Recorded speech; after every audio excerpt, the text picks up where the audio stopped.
Assalamualaikum warahmatullahi wabarakatuh. Perkenalkan, nama saya Ferry Muhammad Firdaus, calon guru penggerak Angkatan 8 dari Kabupaten Bogor. Dengan fasilitator Tantan S. Sutandi dan pengajar praktik Ujang Johana Beri Purno.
Assalamualaikum warahmatullahi wabarakatuh.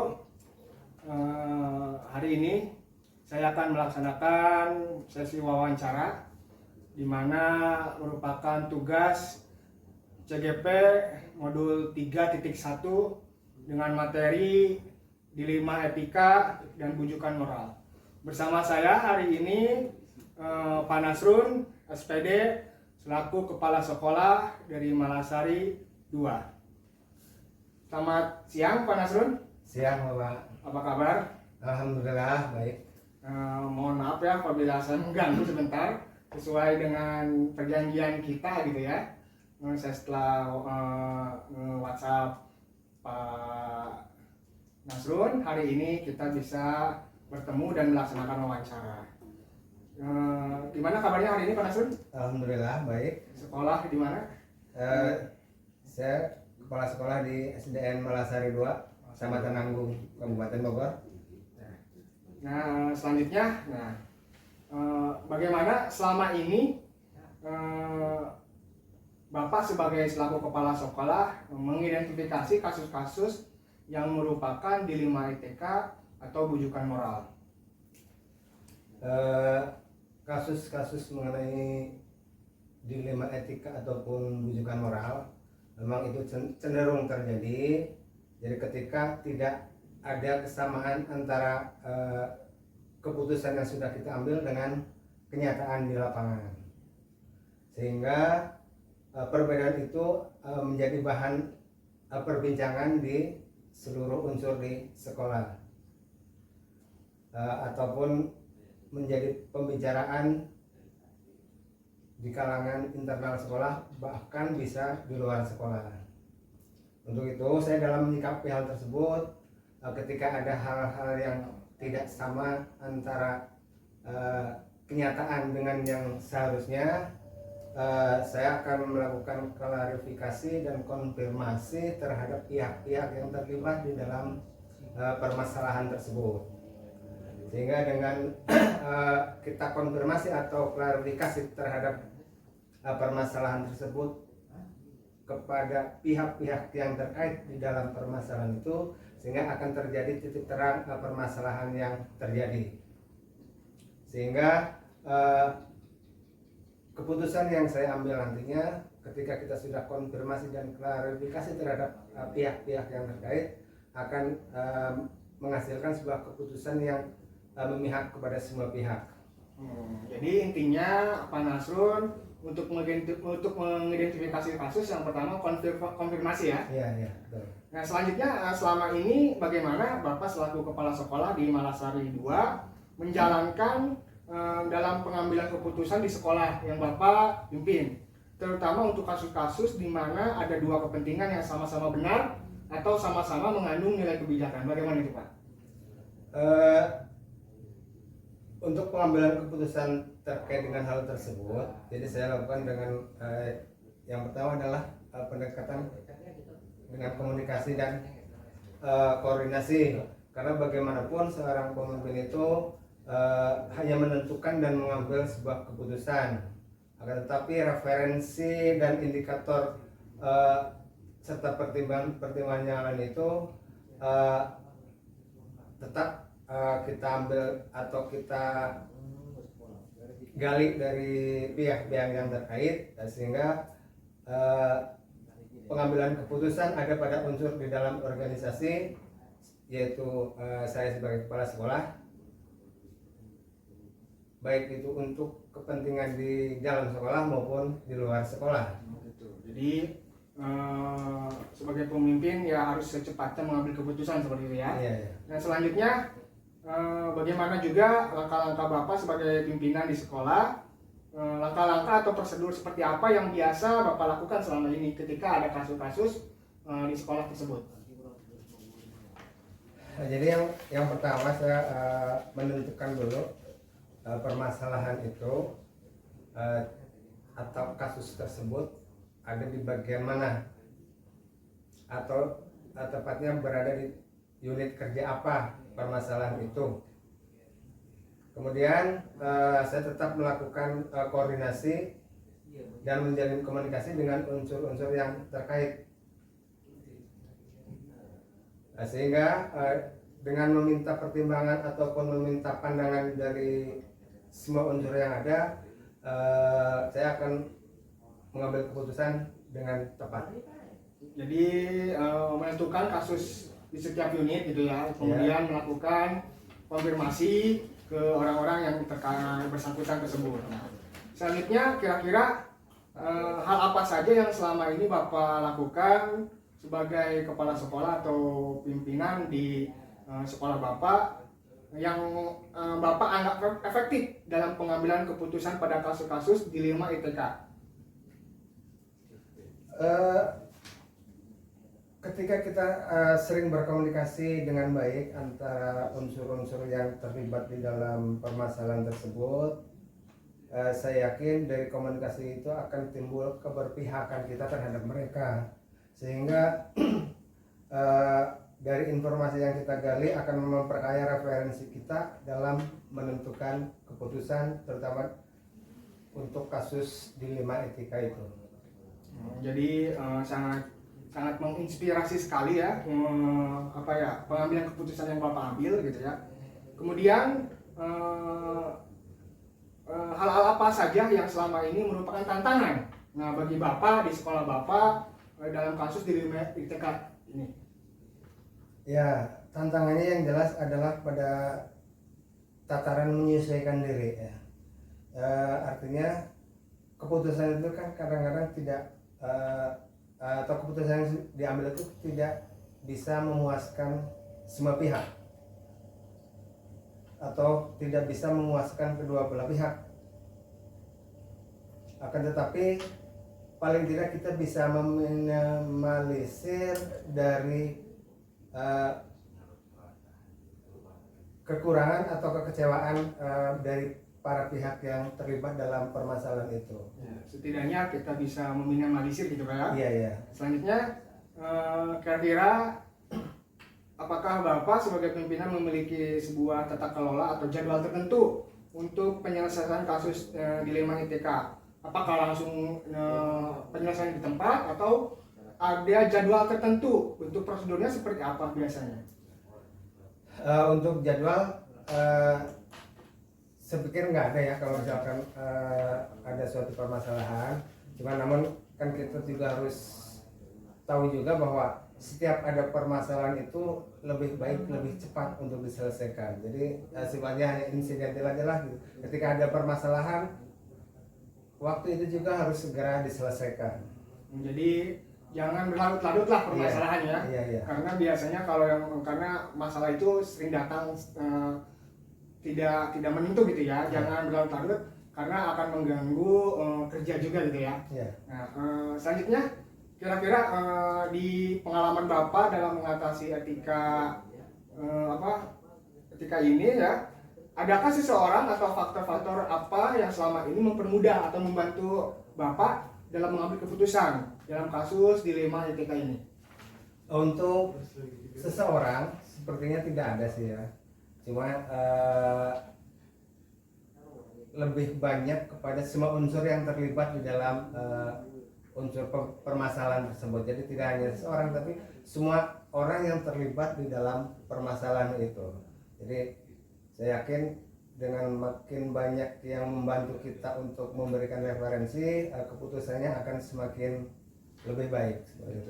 Jadi intinya kita harus bisa berkolaborasi gitu ya, Iya, dengan berbagai stakeholder gitu ya, maupun dari rekan kerja ataupun dari aparat pemerintahan gitu ya. Iya. Untuk yang terakhir, pertanyaan saya gitu kepada Bapak, dari semua hal yang telah disampaikan tadi gitu, kira-kira menurut Bapak sebagai pimpinan, pembelajaran apa yang Anda dapat petik dari pengalaman Bapak mengambil keputusan dilema etika yang Bapak pernah laksanakan?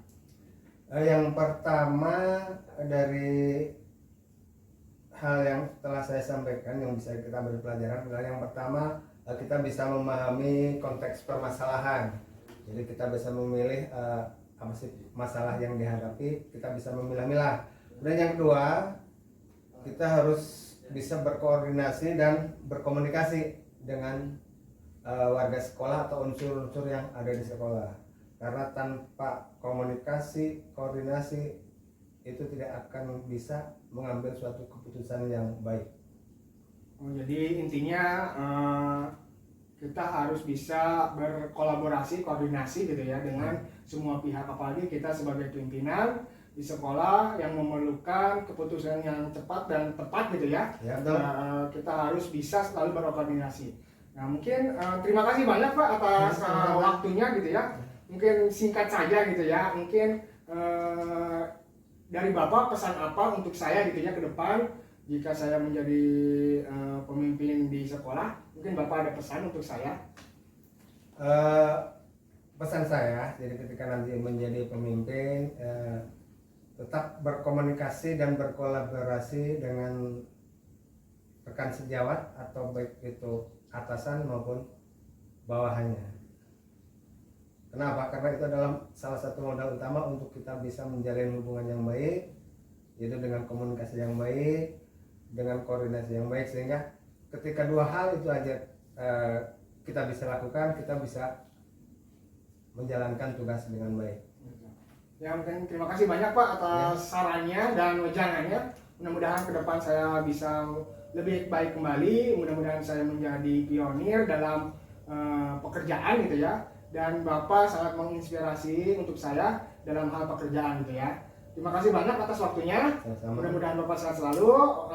Wassalamualaikum warahmatullahi wabarakatuh. Waalaikumsalam warahmatullahi wabarakatuh. Assalamualaikum warahmatullahi wabarakatuh.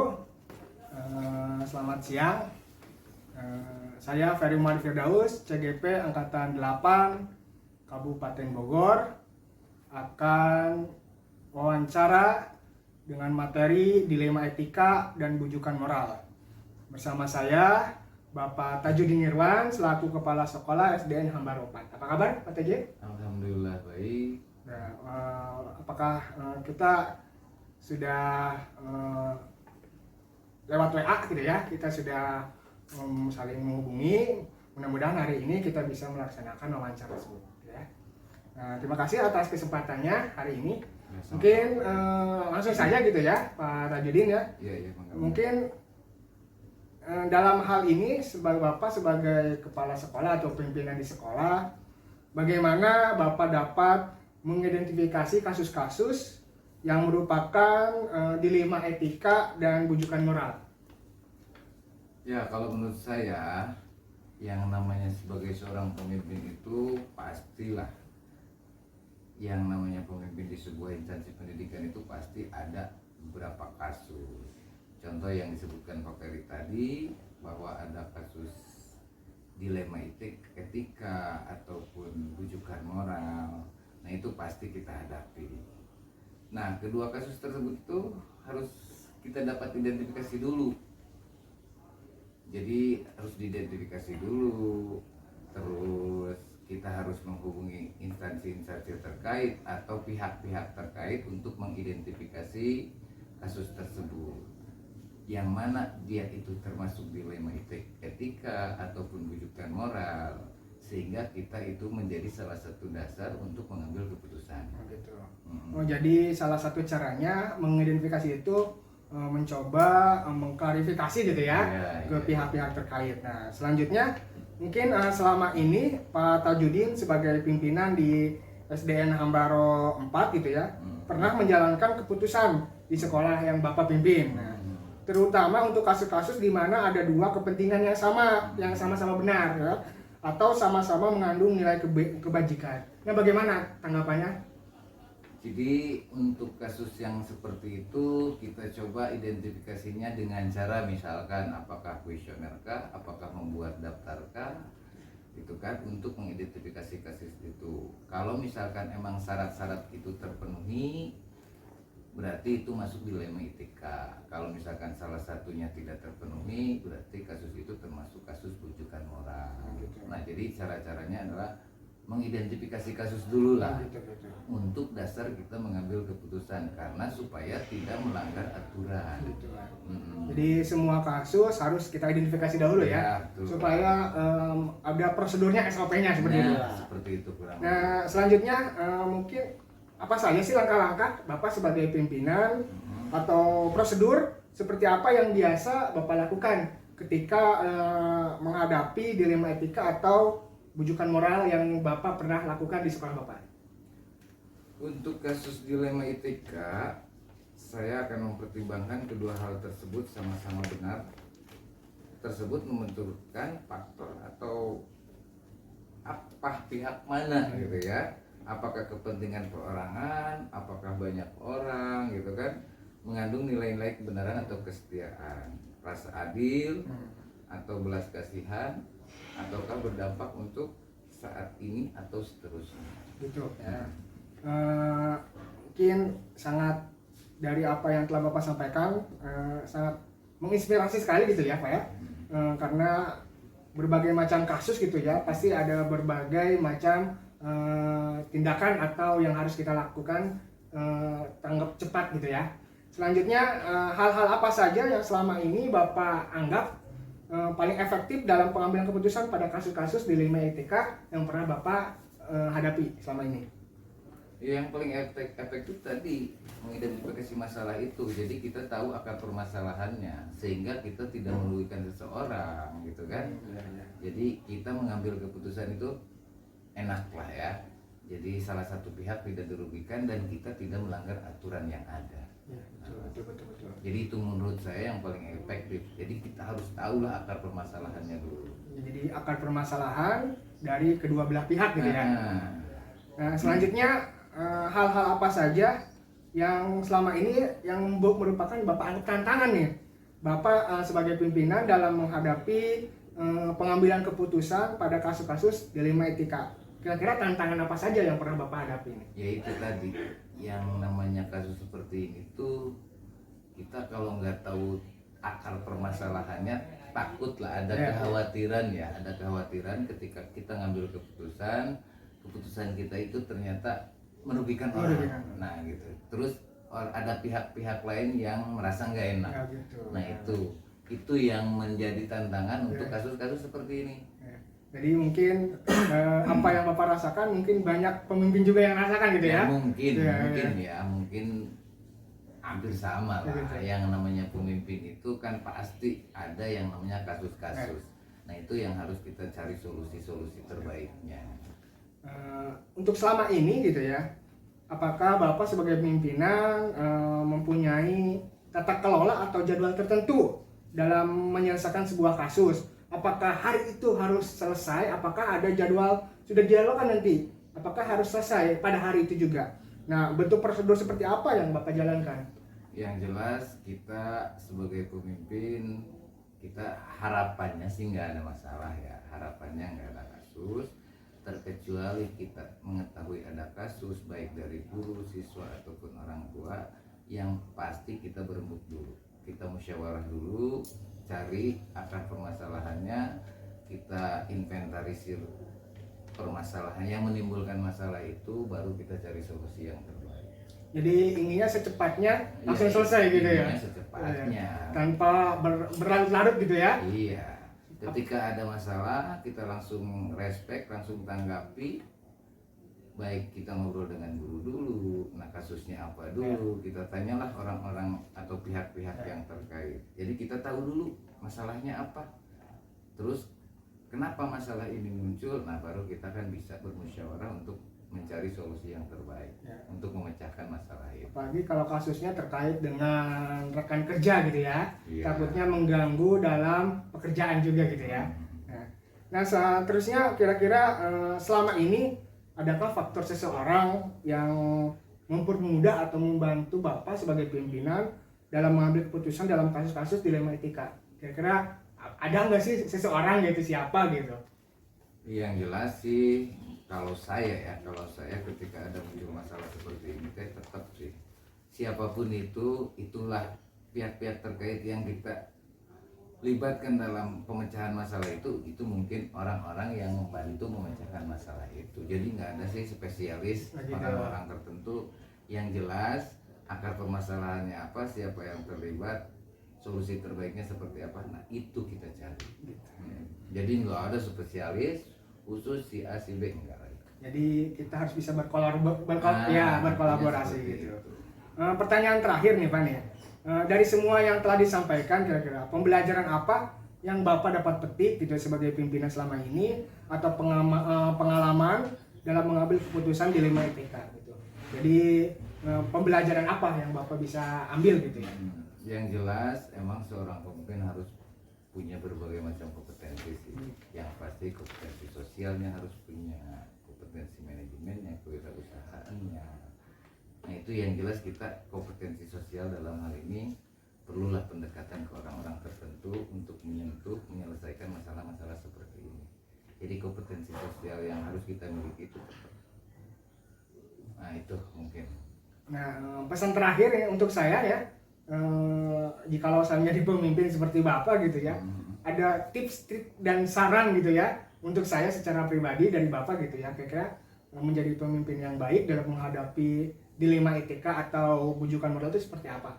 Untuk saya pribadi. Yang jelas satu, belajar dengan orang yang sudah senior ya. Itu cari aja dari berbagai macam referensi, bisa aja sekarang itu kan banyak lah referensi.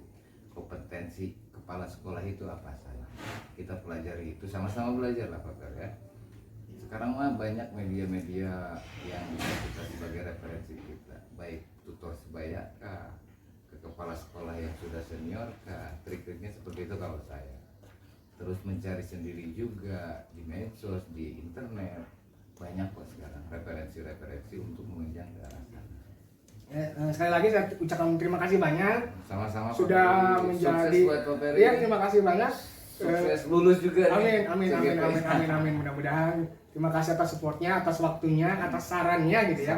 Mudah-mudahan Bapak sebagai inspirasi saya gitu ya dalam menghadapi masalah gitu ya. Sehat selalu untuk Bapak. Mudah-mudahan Bapak dalam memimpin sekolah ini mendapatkan kesehatan dan mendapatkan berkah. Terima kasih Pak. Selamat siang. Assalamualaikum warahmatullahi wabarakatuh. Waalaikumsalam. Terima kasih telah mengapresiasi video saya. Jangan lupa like, subscribe, dan komentarnya. Tergerak, bergerak, menggerakkan. Pendidikan Guru Penggerak Angkatan 8. Wassalamualaikum warahmatullahi wabarakatuh.